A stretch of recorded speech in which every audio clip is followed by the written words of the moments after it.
In this video, I'm going to talk about multiple item listings. What are multiple item listings?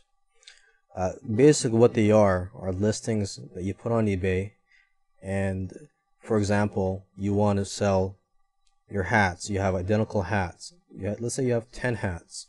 Okay, instead of listing each hat separately in a different auction, what you can do is you list all of them in one auction. Okay, I'm not talking about selling them all together as one lot, but selling them individually from one listing.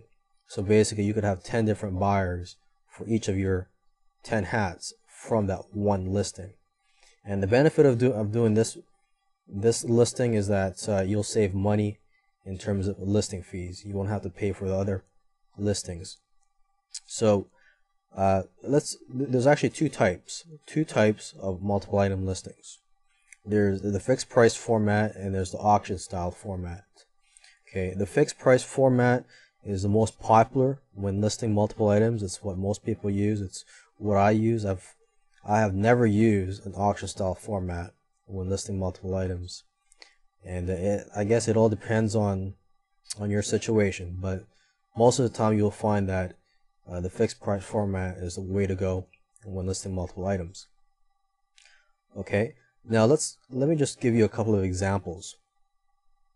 Or before I give examples, actually, I should tell you exactly how they work. So a fixed price format, people can buy immediately from you. And basically, if your 10 hats get sold out, as soon as your 10 hats are sold out, then the listing ends. Okay.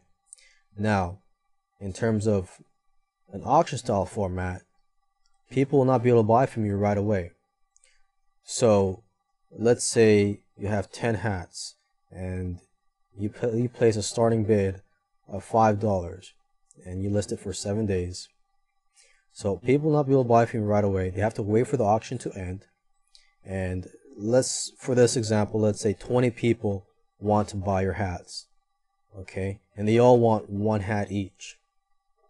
So obviously the 10 highest winning bidders will be able to buy your hats.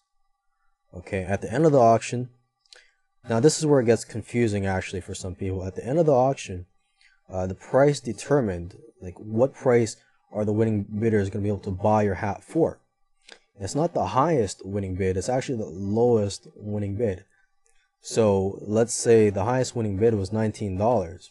Well, even though that person is going to be able to buy your hat, he's not going to buy it for $19.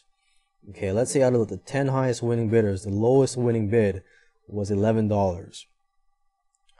Okay, $11 will be the price that people will be able to buy your hat for. So each of the 10 highest winning bidders will be able to buy your hat for $11.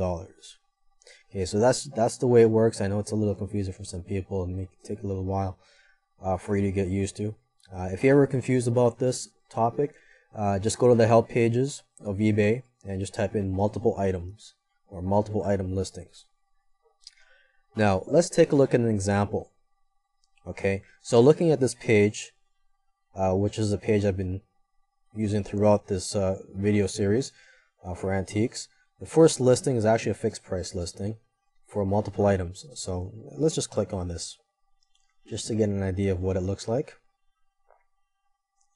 Okay, so what's being sold here are baseball packs from an estate sale.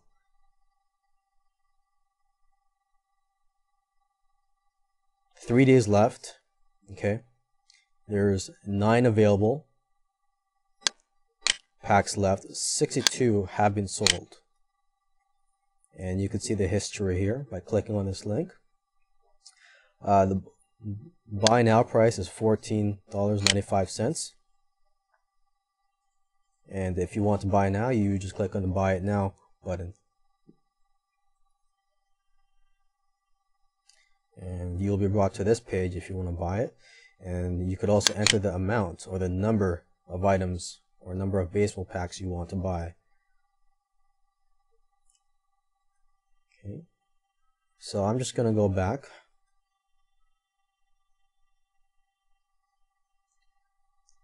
Okay, now one other thing I should mention is for fixed price listings, as I mentioned in another video, is that there is a minimum feedback requirement.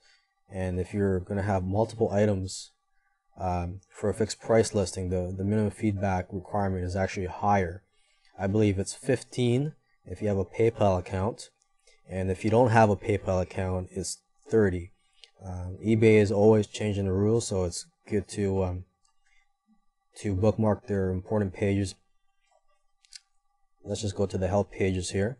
This is a page that I found by just typing in multiple items or multiple item listings in the help pages. And there's actually a link here which says requirements. So you click on that.